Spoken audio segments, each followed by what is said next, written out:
그렇다면 농민들을 위해서 그 고정된 품종을 맨손에서 농민들이 뭐 계속 못하더라도 두 번이고 세 번이고 써먹을 수 있는 그런 품종을 만드는 방법은 없는 건지 이런 것 하나 하고 또는 고추에 대해서요. 지금 제가 아까 고추장의 전문가로 관심이 있다고 말씀드렸지만 고추장에서 가장 중요한 것이 색소입니다. 빨간 그 색소.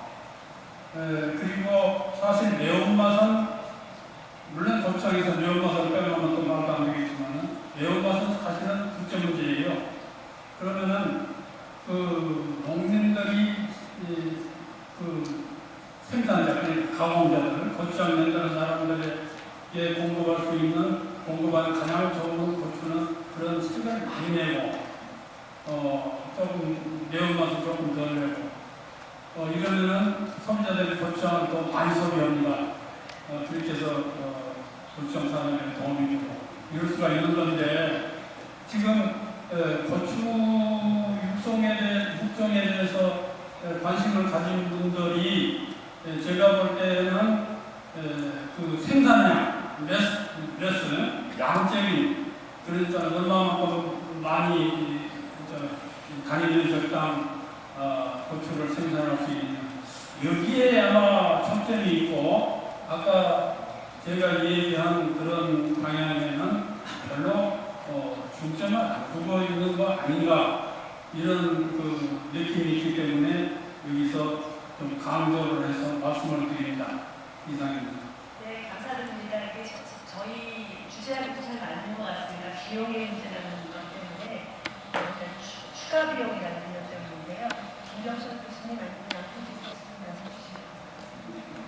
네, 좋은 지적 해주셨는데요. 오정동 말씀하셨는데요. 종자회사도 내년 종자를 팔아야 하기 때문에 농민한테 좋은 힘을 주는 것도 있지만 그래서 이제 실태 작정을 하는 것 같고요. 근데 실제적으로 이제 지자체에서 오정동 지역의 지방정부라고 하는데요. 지방정부는 지역에서 고정국을 만들어서 고정국을 알고 있습니다. 그래서 그게 불가능한 일은 아니고요. 가능한 일인데 종자회사들은 그렇게 할 경우에 돈을 많이 들어오니까 계속해서 애플을 많이 하게 되는 거고요. 네, 말씀하신 것처럼 이제 그 품종의 육종 방향이 수량 쪽으로만 많이 가고 있다. 맞는 지경이시고요. 그래서 최근에 이제 종자 회사들이 품질, 말씀하신 색도, 그다음에 매운맛 함량, 그다음에 다른 기능성 기능을 보고는 품종들을 개발하고 있는 겁니다. 교수님 사실 좀 센말 진짜 안 하시는 말씀드리면 전체 농가 경영비에 있어서 종자가격 차지하는 비용은 사실 굉장히 작은 포션입니다. 근데 이제 좋은 종자, 진짜 퀄리티가 좋은 종자를 약간 좀 더 투자를 해서 생산을 하려면 생산 수량이나 퀄리티나 이런 거는 몇십 프로, 몇백 프로 좋아질 수 있기 때문에 그거는 이제 경영비에서 오히려 훨씬 더 보충할 수 있는 그런 비용이라고 생각을 하고 이제 그런 부분 때문에 종자 회사들도 이제 유지를 하고 있는 거라고 생각이 듭니다.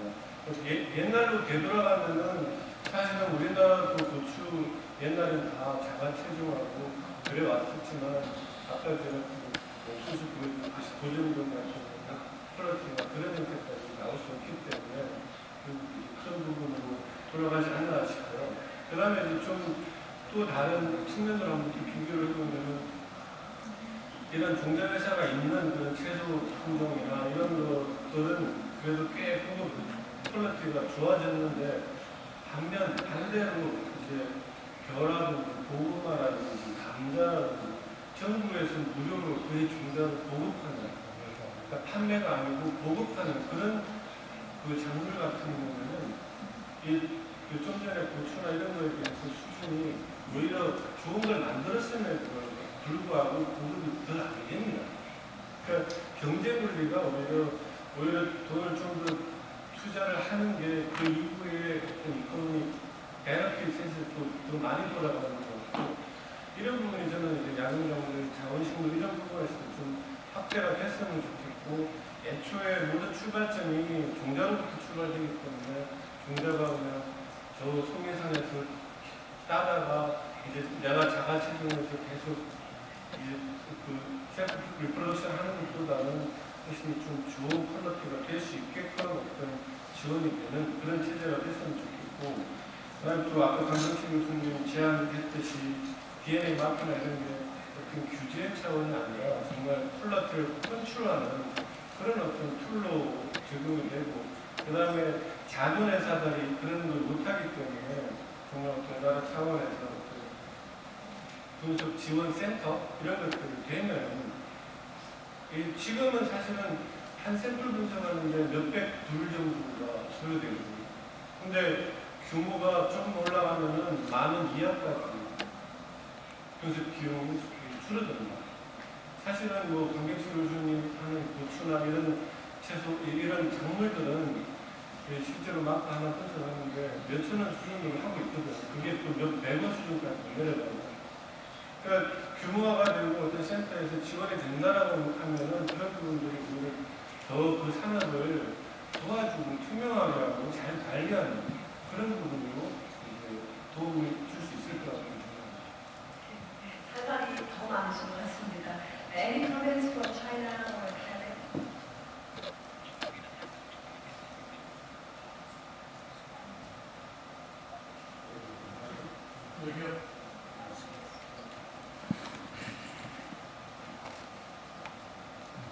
Yes, I'm Songsak from Thailand.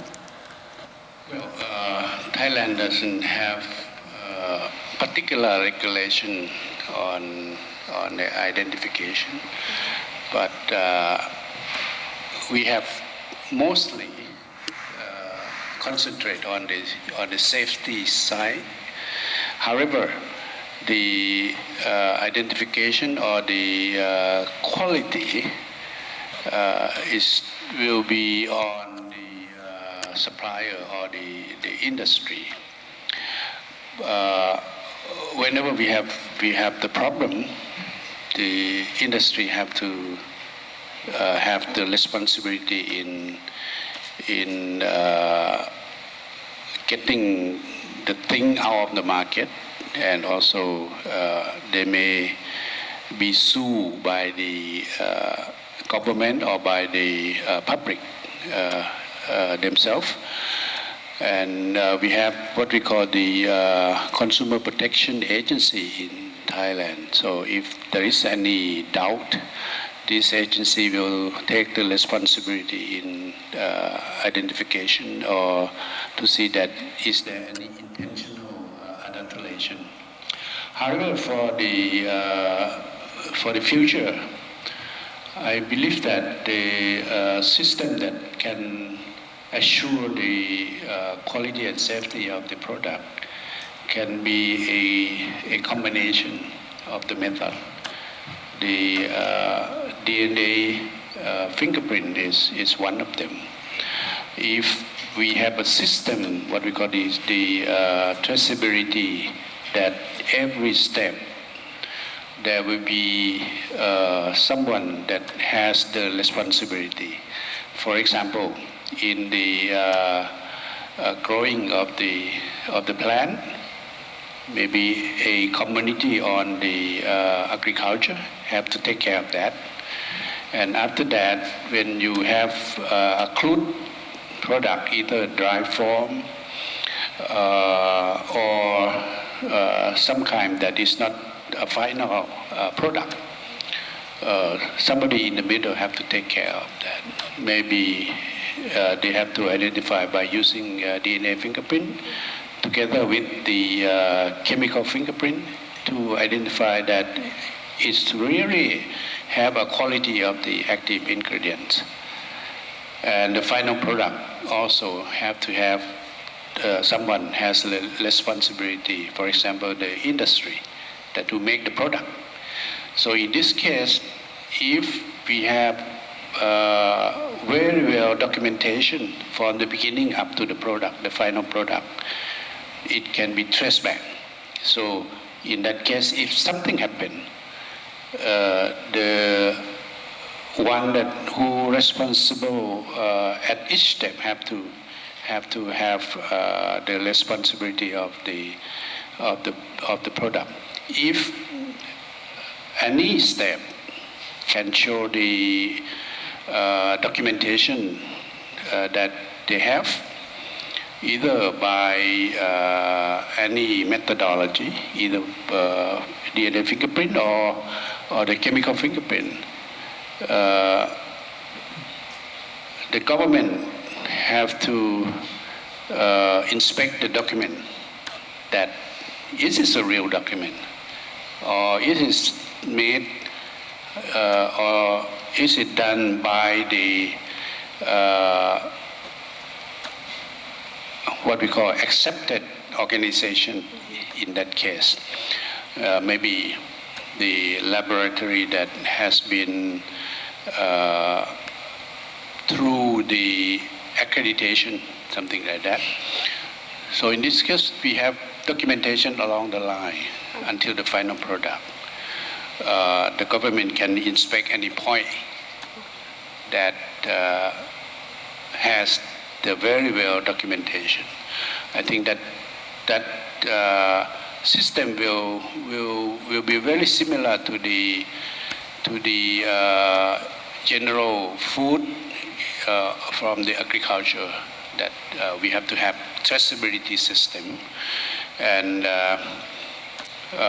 well, all parties concerned, either the farmer. Well, in many countries, the farmer is very weak, the weakest point. So the government probably have to help in that case, like Dr. Yang said, in that case. So in Thailand, in general food, we are doing that also by helping the farmer.